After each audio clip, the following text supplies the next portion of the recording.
الله وملائكته يصلون على النبي يا أيها الذين آمنوا صلوا عليه وسلموا تسليما اللهم صل وعلى آل سيدنا ومولانا محمد كما تحب وترضى بأن تصلي عليه صلاة وسلام عليك يا رسول الله. ما شاء اللہ لائق صد مبارکباد ہیں آپ تمامی حضرات،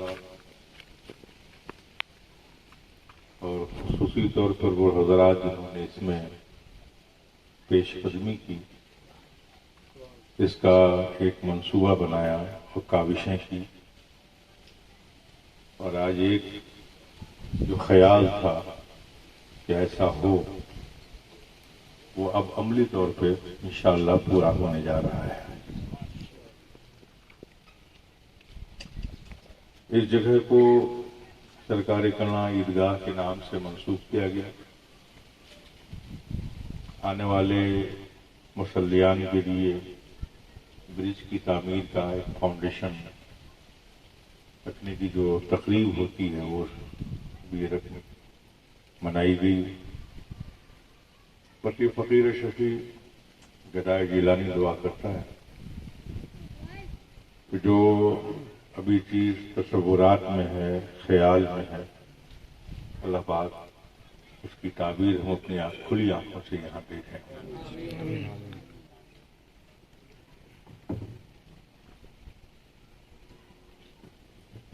ظاہر ہے کہ نماز تو ہو ہی رہی یہاں پہ، لیکن برج بن جانے سے بڑی سہولت ہو جائے گی لوگوں کو آنے کی۔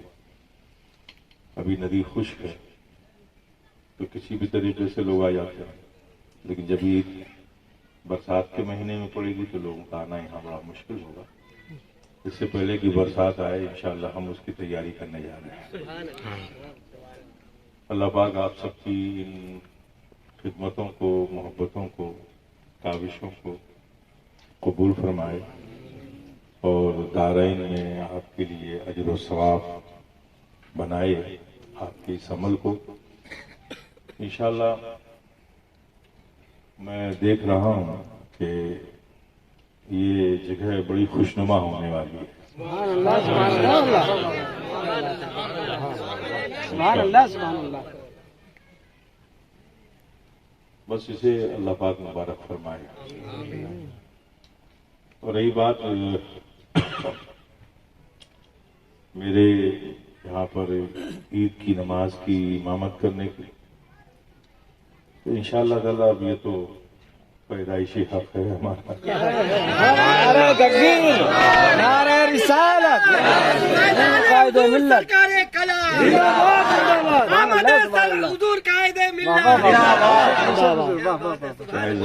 چاہے ظاہری طور پہ کرے چاہے باطنی طور پہ کرے، دونوں ہاں ظاہر ہے، جی جی ظاہر ہے۔ بے شک بے شک۔ تو انشاءاللہ وقت بھی آئے گا، دیکھیں گے انشاءاللہ، ایسا ہوگا تو ہم ضرور حاضر ہوں گے۔ اور ویسے بھی سیادت کی امامت تو وہ لوگ بھی مانتے رہے ہیں جو امامت کے قائل نہیں مانتے۔ واہ واہ واہ۔ لیکن بس یہ ہوتا ہے کہ جب پرسکون حالات ہوتے ہیں تو سب کو شوق ہوتا ہے امامت کے مسئلے پہ آگے بڑھنے کا، لیکن پر خطر حالات میں کسی سعادت ہی امامت کے لیے بڑھتا ہے۔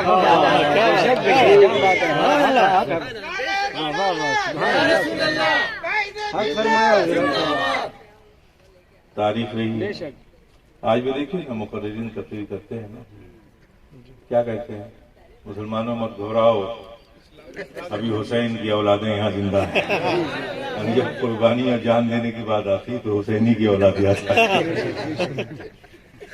یہ تو ہمارا پیدائشی حق ہے، یہ تو ہمارے خون میں ہے بہرحال، اور تاریخ گواہ ہے کہ جب اسلام کو ضرورت پڑی اور قربانیوں کی تو سیادت ہمیشہ آگے آئی ہے۔ اور ہمارا آپ کا تعلق تو اس دنیا میں بھی ہے، اس دنیا میں بھی ہے۔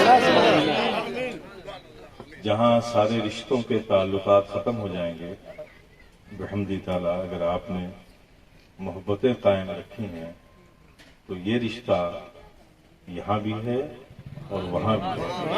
جہاں کوئی رشتہ کام نہیں آتا وہاں بھی یہ رشتہ، یہ نسبت کام آئے گی۔ بس اللہ پاک آپ لوگوں کے دلوں میں محبتیں قائم رکھے اور نیاز مند بنائے۔ محبتوں میں نیاز مندی ضروری ہے، کیونکہ نیاز مندی ہی ایک ایسی چیز ہے جو محبتوں کو دائرے میں رکھتی ہے۔ اسلام ایک اعتدال کا مذہب ہے۔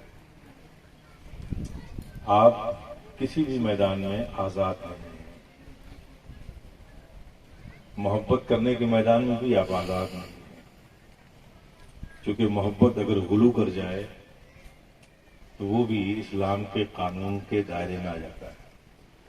تو محبت بھی ایک دائرے میں، جس چیز سے جتنی محبت کرنے کا حق ہمارا دین، ہمارا اسلام، ہماری شریعت ہمیں دیتی ہے، ہمیں اپنی محبتوں کو شریعت کا پابند بنا کے رکھنا ہے۔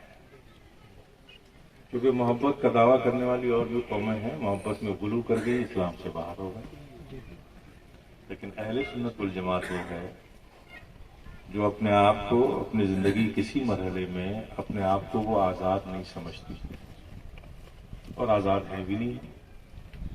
ہم نے تو بازار مصطفیٰ میں اپنی غلامی کا سودا کر لیا ہے، اپنے آپ کو بیچ دیا ہے، غلامی مصطفیٰ کا پٹکا اپنی گردنوں میں ڈال دیا ہے۔ ہماری خواہش، ہماری مرضی کی کوئی حیثیت نہیں ہے، جو کچھ ہے وہ نبی کا فرمان ہے، شریعت کا احکام ہے، اللہ کا فرمان ہے، ہم اسی کے پابند ہیں۔ تو ہماری محبتیں بھی نیاز مندی کے دائرے میں ہونی چاہیے، اور یہ محبتیں بڑی کام آتی ہیں، بڑی کام آتی ہیں۔ اب آپ دیکھیں، میں نے ایک ابھی جلدی ہی ایک روایت دیکھی، میں بہت اس پر غور کر رہا ہوں ابھی،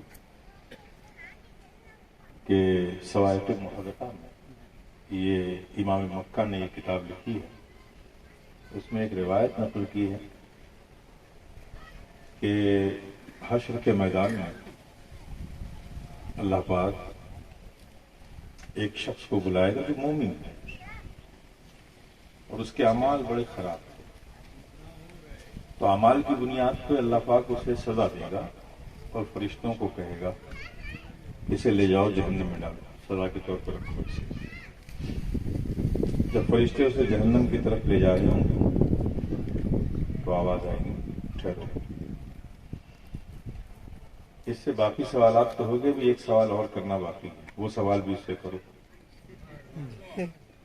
قبر میں سوال ہو گیا، من ربوں کا، رب کے بارے میں ہو گیا، مادینوں کا، دین کے بارے میں ہو گیا، رسالت کے بارے میں ہو گیا، یہ 3 سوال تو ہو گئے، اور حشر کے میدان میں اس کے اعمال بھی تول لیے گئے، چاروں مرحلے پورے ہو گئے۔ لیکن ایک چیز اور ہے، وہ بھی پوچھو اس سے، ایک سوال اور پوچھو اس سے۔ وہ سوال کیا ہے؟ پوچھو اس سے کہ دنیا میں علی کے بارے میں تمہارا کیا نظریہ تھا؟ اب آپ دیکھیے، قبر میں سوال کیا ہوا؟ من رب ہوتا، رب کے بارے میں، دین کے بارے میں، رسالت کے بارے میں۔ اس کے بعد حشر میں اعمال تول لیے گئے، بات تو مکمل ہو گئی؟ نہیں، بات مکمل نہیں ہوگی، ابھی اس سے ایک سوال اور پوچھا جائے۔ فرشتے رک جائیں گے، اس سے پوچھیں گے، ہاں تو بول، سب معاملات تو ہو گئے، عمل خراب تھے، سزا کے طور پہ تجھے جہنم میں لے جایا جا رہا ہے، لیکن ایک سوال کا جواب اور دے کہ جب تو زندہ تھا، دنیا میں تھا، تو علی کے بارے میں کیا نظریہ رکھتا تھا؟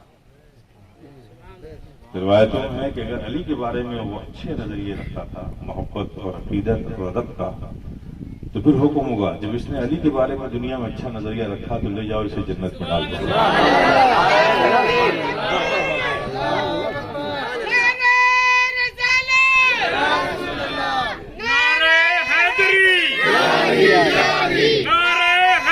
یا علی یا علی،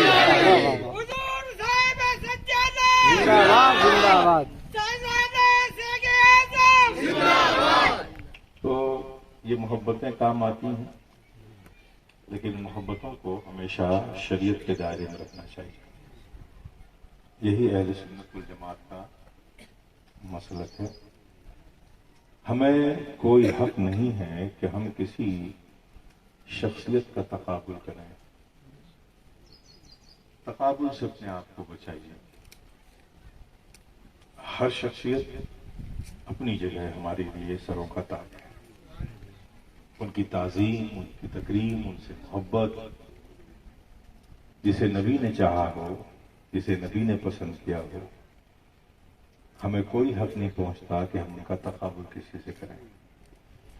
جو شخصیتیں 1400 سال پہلے دنیا میں تھیں، 1400 سال بعد کا انسان ان کا تقابل کرے، یہ خود اپنے آپ میں ایک بہت بڑی گستاخی ہوگی. ہمارا کام ان شخصیات کو تقابل نہیں کرنا ہے، ہمیں ان شخصیات کے کردار و عمل کو، ان کی زندگی کو اپنے لیے نمونے عمل بنانے کی کوشش کرنا ہے. اس میں ہمارا فائدہ ہے. تو تنقید اور تبصرے ایسی شخصیتوں پر نہیں ہوتے جو اجماعی طور پر مسلم ہیں، مانی جا چکی ہیں. اس پر کوئی گفتگو نہ ہمیں سننا چاہیے نہ کوئی کرنا چاہیے. اللہ پاک آپ سب کو انہی محبتوں کے ساتھ دنیا میں رکھے اور انہی محبتوں کے ساتھ خاتمہ فرمائے. ایک اور آپ کو اہل محبت کے لیے روایت میں نقل کروں. ایک بار نبی پاک صلی اللہ تعالی علیہ وسلم نے فرمایا، اور تمام ازواج مطہرات تشریف فرما، خاتون جنت بھی آ گئی. نبی نے اپنے بغل میں بٹھایا اور پھر کان میں کہا کہ بیٹی، اب میرے دنیا سے جانے کا وقت ہو گیا ہے. یہ خبر سن کر خاتون جنت رونے لگی. تو پھر نبی نے فرمایا کہ بیٹی روتی کیوں؟